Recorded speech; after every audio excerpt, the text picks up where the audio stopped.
lors d'une attaque intentionnelle telle que l'impulsion électromagnétique d'origine nucléaire. Le champ électromagnétique qui est créé se coupe de manière privilégiée sur les lignes aériennes du réseau de distribution en électricité.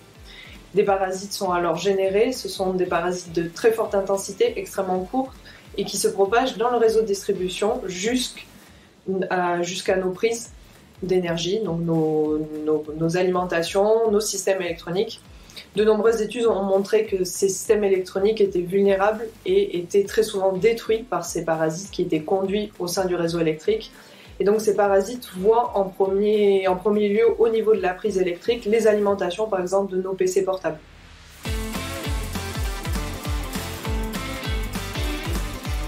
Les travaux de thèse, on a modélisé et compris ce qui se passait au sein de l'alimentation et obtenu le scénario de défaillance d'une alimentation qui sont soumises à ces impulsions électriques conduites de fort niveau. Et on a étudié et obtenu les seuils de défaillance des composants qui sont sensibles au sein de l'alimentation. Et en assemblant ces modèles de défaillance de ces composants au sein d'une simulation numérique de type circuit, on est capable de reproduire l'enchaînement des destructions au sein de l'alimentation et donc de prédire la défaillance de celle-ci.